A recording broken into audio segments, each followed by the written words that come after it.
एक स्थान है यहाँ उड़ीसा में जिसे मालव कहते हैं। मालव नाम का एक नगर है। मालव नाम के नगर के एक राजा हुए हैं यहाँ पर, जिस राजा का नाम था इंद्रधम्न। इंद्रधम्न राजा बड़े ही प्रभु के भक्त, बड़े ही परोपकारी, जीवन में सबकी सहायता करने वाले, प्रजा को अपनी संतान के समान समझने वाले। इंद्रधम्न राजा कृष्ण भक्त थे, और कृष्ण भक्ति भी कैसी कि उन्हें अपने इष्ट, अपने आराध्य के सिवा कुछ और दृष्टि होती ही नहीं थी, कुछ और दिखता ही नहीं था। एक बार उनके मन में एक जिज्ञासा हुई कि क्यों ना एक प्रभु का सुंदर सा मंदिर निर्माण कराया जाए। मंदिर निर्माण कैसे हो, इसके लिए वो अपने गुरुजन के पास पहुंचे, ऋषियों के पास पहुंचे, और वहां जाकर उन्होंने अपने हृदय की बात रखी, अपने मन की जिज्ञासा रखी। कहने लगे कि मेरे मन का एक भाव है, एक जिज्ञासा है कि एक सुंदर प्रभु का भव्य मंदिर का निर्माण हो। संतों ने जब राजा इंद्रधम्न की बात को सुना तो कहने लगे कि राजन, तुम्हारे मन का भाव तो बहुत ही उत्तम है, लेकिन हम ये चाहते हैं कि तुम एक बार श्री क्षेत्र में होकर आओ। श्री क्षेत्र कहते हैं जगन्नाथपुरी को। यहाँ पुरी का एक दूसरा नाम श्री क्षेत्र है। इसे पुरुषोत्तम क्षेत्र भी कहते हैं, ठीक है ना। पुरुषोत्तम क्षेत्र भी कहते हैं और श्री क्षेत्र भी कहते हैं। तो जब संतों की आज्ञा का पालन करके राजा इंद्रधम्न यहाँ आए, तो यहाँ आने के बाद उनको यहाँ का वातावरण इतना सुरम्य वातावरण महसूस हुआ, जैसे मान लो यहाँ देवताओं का वास है। हर ओर हरियाली ही हरियाली, हर ओर सकारात्मक ऊर्जा का आभास हुआ। जब रात्रि में उन्होंने यहाँ विश्राम किया सागर के तट पर, तो उनको रात में एक देववाणी सुनाई दी, और देववाणी ने उनसे कहा कि राजन, तुम्हारे हृदय का भाव बहुत उत्तम है, लेकिन तुम प्रभु का जो मंदिर बनवाना चाहते हो, वो मंदिर तुम मालव में नहीं, तुम श्री क्षेत्र में उस मंदिर का निर्माण करो, पुरी में उस मंदिर का निर्माण करो। राजा की निद्रा खुली, वापस गई, फिर से ऋषियों से विचार विमर्श किया। कहने लगे कि एक देववाणी सुनाई दी है। देववाणी का आदेश ये है कि मंदिर का निर्माण श्री क्षेत्र में होना चाहिए। सब ऋषियों ने जब ये बात सुनी तो सबके चेहरे पर एक अद्भुत मुस्कान थी। कहने लगे राजन, तुम्हारा भाव बहुत ही उत्तम है। श्री क्षेत्र एक ऐसा क्षेत्र है जहां प्रभु श्रीमन नारायण का स्वयं वास है, और मंदिर का निर्माण अगर वहां होना निश्चित है तो अब मंदिर वहां ही बनना चाहिए।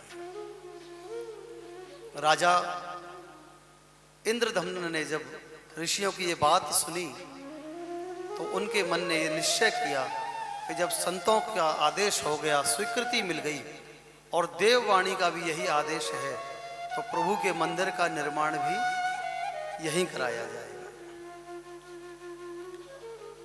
तो जब राजा महाराजाओं के कोई काम होते हैं ना, तो कोई छोटे मोटे तरीके से नहीं होते। बस बात निकल जाती है कि ऐसा होना है, और उनकी बात निकलते ही सब व्यवस्थाएं हो जाती हैं, सारी चीजें पूरी हो जाती हैं। तो जब राजा ने इस मन के भाव को रखा के अपने राज दरबार में कि मंदिर का निर्माण होना चाहिए, तो राजा की बात को सुनकर इस देश के जो बड़े बड़े शिल्पकार थे, जो बड़े बड़े मंदिर बनाने वाले थे, बड़े बड़े जिनको कह सकते हैं ना, आप आर्किटेक्ट होते हैं ना, बड़े बड़े आर्किटेक्ट यहाँ पर आ गए कि मंदिर का निर्माण हम करेंगे, और मंदिर का निर्माण कैसा होना चाहिए। बड़े बड़े शिल्पकार आए। राजा ने सबसे बात की, विचार विमर्श किया और प्रभु के मंदिर का निर्माण कार्य प्रारंभ हुआ। जब प्रभु के मंदिर का निर्माण कार्य प्रारंभ हुआ तो काफी समय के बाद में प्रभु का यह मंदिर बनकर तैयार हुआ। जब प्रभु का मंदिर बन गया और जितने भी शिल्पकार थे सब वापस चले गए, पूरा मंदिर बन के तैयार हो गया। फिर राजा इंद्रधम्न के मन में एक और चिंता सताने लगी कि मंदिर का निर्माण तो हो गया, लेकिन मंदिर बिना प्रभु के मंदिर नहीं होता। वो सिर्फ 4 दीवारियां होती हैं, वो सिर्फ एक फाउंडेशन होता है, लेकिन मंदिर तो प्रभु से सुशोभित होता है। तो प्रभु का श्री विग्रह यहाँ कैसे विराजमान हो। उस रात्रि में महाराज इंद्रधम्न को फिर से देववाणी सुनाई दी और देववाणी ने कहा कि राजन, जिस क्षेत्र में तुमने इस मंदिर का निर्माण कराया है उसी क्षेत्र के आसपास मेरा एक श्री विग्रह है जो इस मंदिर में स्थापित होना निश्चित है। और आज से नहीं, जब मंदिर नहीं बना था तब से ये बात निर्धारित थी कि तुम्हारे माध्यम से यहाँ एक मंदिर बनेगा और प्रभु का श्री विग्रह यहाँ पर विराजमान होगा। राजा इंद्रधम्न ने बहुत प्रयास किया, बहुत ढूंढा, लेकिन प्रभु का वो श्री विग्रह प्राप्त नहीं हुआ जो श्री विग्रह इस मंदिर में विराजमान होना था। जब बहुत ज्यादा चिंतित हुए तब महाराज इंद्रधम्न ने 4 ब्राह्मणों को बुलाया और चारों ब्राह्मणों को प्रभु का श्री विग्रह ढूंढने के लिए चारों दिशाओं में भेजा। तो जितने भी ब्राह्मण थे सब महाराज इंद्रधम्न की आज्ञा का पालन करते हुए चारों दिशाओं की ओर निकल पड़े प्रभु का श्री विग्रह ढूंढने के लिए। और प्रभु का श्री विग्रह ढूंढते हुए जा रहे हैं और कहते कि हुए क्या जा रहे हैं, हरे कृष्ण कृष्ण कृष्ण हरे हरे। तो इस प्रकार से महामंत्र का गायन करते हुए 4 ब्राह्मण चारों दिशाओं की ओर निकल पड़े हैं। उन चारों ब्राह्मणों में एक ब्राह्मण थे जिनका नाम था विद्यापति। विद्यापति नाम के जो ब्राह्मण थे वह भी प्रभु श्री कृष्ण के अनन्य भक्त थे। जिस दिशा की ओर वो आगे बढ़े उस दिशा पर चलते चलते चलते चलते वो एक सघन कुंजों में घनघोर जंगल की ओर आगे बढ़ने लगे, जहां बहुत बड़ा एक पहाड़ था। तो उस जंगल में चलते चलते चलते चलते जो विद्यापति नाम के ब्राह्मण थे वो जब बहुत आगे जाके पहुंचे तो उन्होंने क्या देखा कि उस घनघोर जंगल में चलते चलते वो बहुत थक गए, प्यास से गला सूखने लगा। जब थक गए तो थकते थकते वो बैठ गए एक स्थान पर। तो बैठे हुए थे तो उन्होंने क्या देखा कि उसी स्थान पर उन्हें एक शेर की गर्जना सुनाई दी। जब शेर की गर्जना सुनाई दी तो जो विद्यापति नाम के ब्राह्मण थे वो डर गए, एकदम डर के खड़े हुए। तो सामने क्या देखते हैं कि बहुत बड़ा एक शेर उनके सामने खड़ा हुआ है और जोर जोर से दहाड़ने लगा। तो उस शेर की दहाड़ को सुनकर विद्यापति नाम के जो ब्राह्मण थे वो इतने भयभीत हो गए कि भय के कारण वहीं जमीन पर गिर गए और मूर्छित हो गए।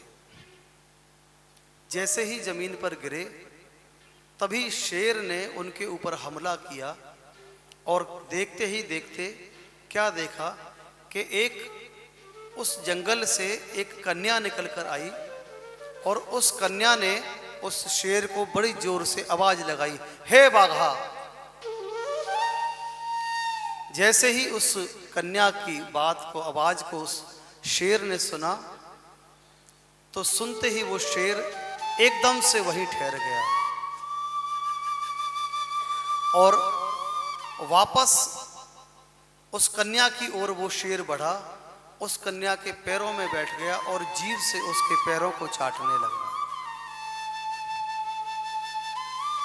उस कन्या ने विद्यापति के मुख पर जल के छींटे लगाए, तो वो जैसे ही होश में आए तो वो क्या देखते हैं कि वही शेर उस कन्या के पैरों के तलुओं को ऐसे चाट रहा है जैसे कोई घरेलू कुत्ता होता है ना, ऐसे बैठकर उसके पैरों को चाट रहा है।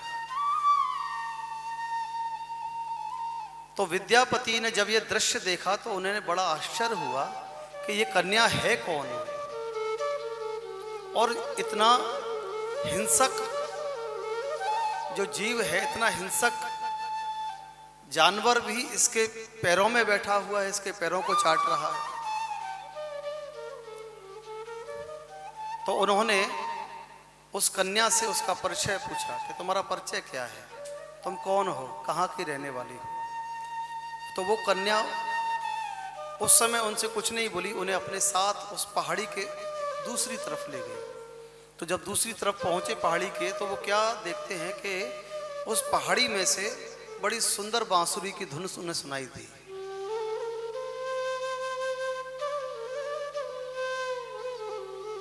तो जब बांसुरी की सुंदर धुन सुनाई दी तो चारों ओर उन्हें सुगंधित पुष्प दिखाई दे रहे थे और उन पुष्पों में से इतनी सुंदर सुगंध आ रही थी कि उस सुगंध को सूंघ कर विद्यापति को लिए लगा कि मैंने आज तक कभी इतने सुंदर पुष्प नहीं देखे हैं। ये कौन से पुष्प हैं, ये कौन सा क्षेत्र है जिस क्षेत्र में इतने सुंदर सुंदर पुष्प हैं। जब विद्यापति उस कन्या के साथ उस पहाड़ी के दूसरी तरफ देखने लगे तो उन्हें दिखाई दिया कि वहां पर भीलों का एक स्थान उन्हें नजर पड़ा, जहां कबीले में जहां भील रहते हैं, भीलों का एक स्थान दिखाई पड़ा। तो वो कन्या विद्यापति को अपने साथ में अपने कबीले में लेकर चली गई। वहां जाकर उन्होंने अपने पिता से उनको मिलवाया। तो उस कबीले के जो सरदार थे उनका नाम था विश्वावसु।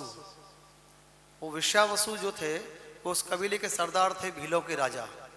तो जब उन्होंने देखा विद्यापति को तो अपनी कन्या से पूछने लगे कि ये कौन है, ये हमारे कबीले का नहीं, ये यहाँ तक आया कैसे। तो सभी जितने भी कबीले के और जो लोग थे उन सब ने उनको घेर लिया।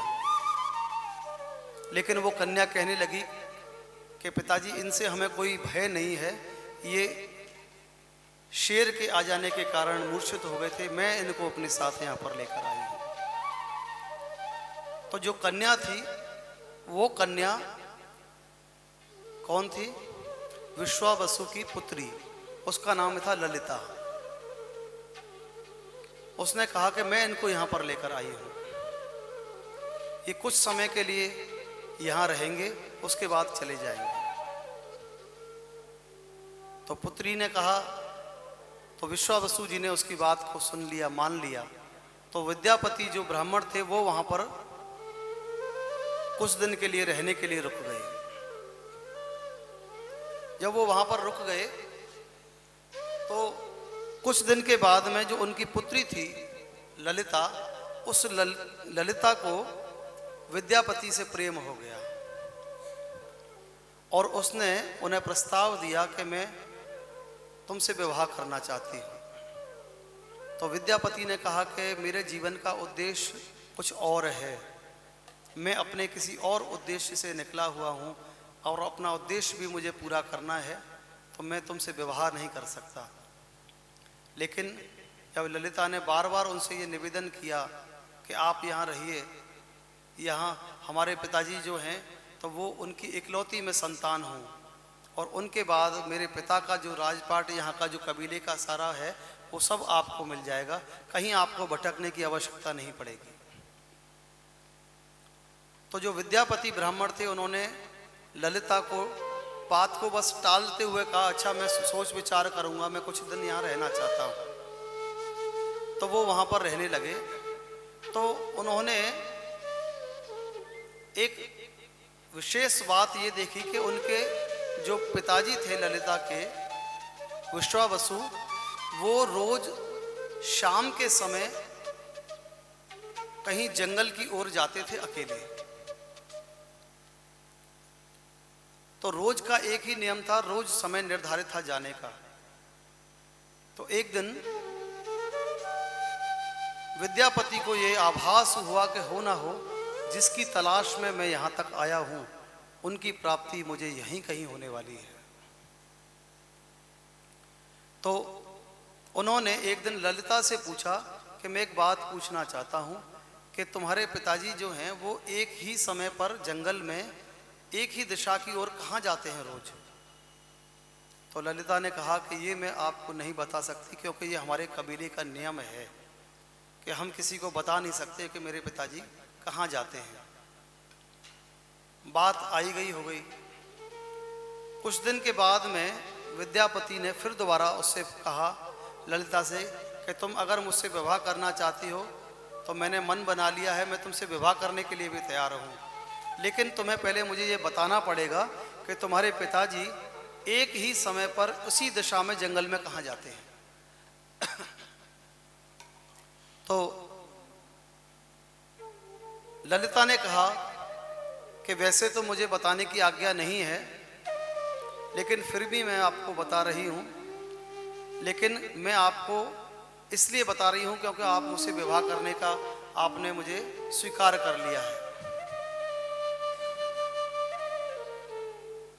तो ललिता ने कहा कि हमारे पिताजी जहाँ जाते हैं, यहाँ पर एक गुफा है और उस गुफा में हमारे कुल देवता हैं। हमारे कुल देवता के दर्शन करने के लिए हमारे पिताजी रोज वहाँ पर जाते हैं। तो विद्यापति ने कहा कि मैं उनके दर्शन करना चाहता हूँ। ललिता ने कहा कि ऐसा संभव नहीं है, पिताजी स्वीकृति नहीं देंगे। तो जब उनके पिताजी वापस आए तो एक बार फिर से विद्यापति ने ललिता से कहा कि एक बार पिताजी से आग्रह करके देखो, अगर वो स्वीकार कर लें बात को, मान जाएं बात को, तो एक बार मैं दर्शन करना चाहता हूं कि तुम्हारे कुल देवता कौन है। तो ललिता अपने पिता विश्वावसु के पास जब उनको लेके गई विद्यापति को, तो वहां जाकर कहा कि पिताजी ये हमारे कुल देवता के दर्शन करना चाहते हैं। तो विश्वावसु ने मना कर दिया कि बेटी, तुम्हें पता है कि हमारा नियम है कि हम अपने कुल देवता के दर्शन किसी को नहीं करा सकते हैं। तो ललिता ने कहा कि पिताजी ये कोई बाहर के नहीं, अब तो इन्होंने मुझे स्वीकार भी कर लिया है और मेरे साथ विवाह भी करना चाहते हैं, तो ये भी अब हमारे कबीले का ही एक हिस्सा है, हमारे परिवार के ही एक सदस्य हैं। तो आप मना ना करें, इनको एक बार दर्शन जरूर करवाएं। तो बेटी ने जब विशेष आग्रह किया, बहुत जिद की, तो विश्वावसु ने कहा कि ठीक है, अगर तुम ज़्यादा जिद करती हो, ज़्यादा कहती हो, तो कल जब मैं जाऊंगा तो मैं इन्हें अपने साथ दर्शन कराने के लिए ले जाऊंगा। अगले दिन विश्वावसु ने विद्यापति से कहा कि चलो मैं तुम्हें अपने कुल देवता के दर्शन कराता हूँ, लेकिन कुल देवता के दर्शन करने से पहले तुम्हें मेरी एक बात माननी होगी। विद्यापति ने कहा कि आप जैसा चाहो वैसा मैं मानने के लिए तैयार हूँ, लेकिन आपके कुल देवता के मुझे दर्शन करने हैं। तो विश्वावसु जी ने विद्यापति की आंखों पर एक काली पट्टी बांध दी ताकि इनको किस रास्ते से मैं लेके जा रहा हूं इनको पता ना चले, क्योंकि वो अभी बेटी से उनका विवाह नहीं हुआ था, सिर्फ स्वीकार हुई थी बात। तो जब आंखों पर पट्टी बांधकर वो उनको हाथ पकड़ के ले गए उस दिशा की ओर, तो जानबूझकर विद्यापति ने अपने मुट्ठी में सरसों के दाने ले लिए और थोड़े थोड़े सरसों के दाने वो रास्ते में छिड़कते हुए चल दिए। छिड़कते हुए चल दिए। जब गुफा के पास वो पहुंचे तो वहां जाकर विश्वावसु ने उनकी आंखों पर से जब वो पट्टी खोली और पट्टी खोलने के बाद जैसे ही विद्यापति ने उनके कुल देवता को देखा तो बस साष्टांग प्रणाम करने लगे और वो समझ गए कि ये तो मेरे प्रभु हैं, जिनकी तलाश में मैं इतने दिनों से भटक रहा हूँ, जिनकी तलाश में मुझे महाराज ने यहाँ पर भेजा है। तो दर्शन करने के बाद में विद्यापति को वापस लाने के लिए फिर से उनकी आंखों पर पट्टी बांध दी गई और उन्हें वापस कबीले में ले आया गया। उसके बाद में जब विद्यापति ने कहा कि मैं एक बार राजा से मिलना चाहता हूं, जहां से मैं आया हूं, बहुत समय मुझे व्यतीत हो गया और जैसे ही मैं वहां से वापस आऊंगा, वापस आते ही मैं तुमसे विवाह कर लूंगा। तो उन्हें आश्वासन देकर विद्यापति वहां से चल दिए और मालव देश सीधे पहुंचे, जहां पर राजा इंद्रदम्न से उनकी भेंट हुई। उन्होंने जाकर कहा कि महाराज, हमारा कार्य सफल हुआ, मैंने उनको ढूंढ लिया है, प्रभु को, जो इस मंदिर में श्री विग्रह विराजमान होना है। जैसे ही ब्राह्मण के वाक्य सुने, इंद्रदम्न इतने प्रसन्न हुए कि विभिन्न प्रकार से उनकी खातिरदारी करने लगे, उनकी सेवा करने लगे और इतने प्रसन्न हुए कि उन्हें खूब सारा धन दिया, खूब सारे उन्हें हीरा जवाहरात दिए। तो विद्यापति जी ने सब कुछ लौटा दिया, कहने लगे नहीं नहीं, ये मुझे नहीं चाहिए। ये जीवन की सार्थकता ये है कि जिस कार्य के लिए मुझे भेजा गया था, मैं उस कार्य को पूर्ण करके आया हूँ और जो मेरे आराध्य हैं, जो इस मंदिर में विराजमान होने हैं, मैंने उनके दर्शन किए। इससे ज़्यादा संपत्ति और हो भी तो क्या सकती है। लेकिन अब आपको मेरे साथ वहाँ चलना पड़ेगा, क्योंकि वो एक कबीला है और वहाँ से वो प्रभु को मुझे लाने नहीं देंगे, क्योंकि वो उनके कुल देवता हैं। तो राजा एक साधारण नागरिक की तरह वेशभूषा बनाकर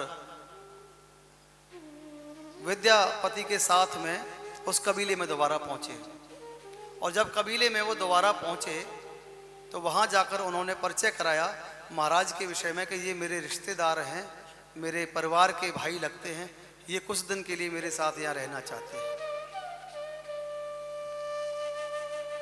विश्वावसु ने स्वीकृति प्रदान की और एक दिन की बात कि रात्रि का समय था।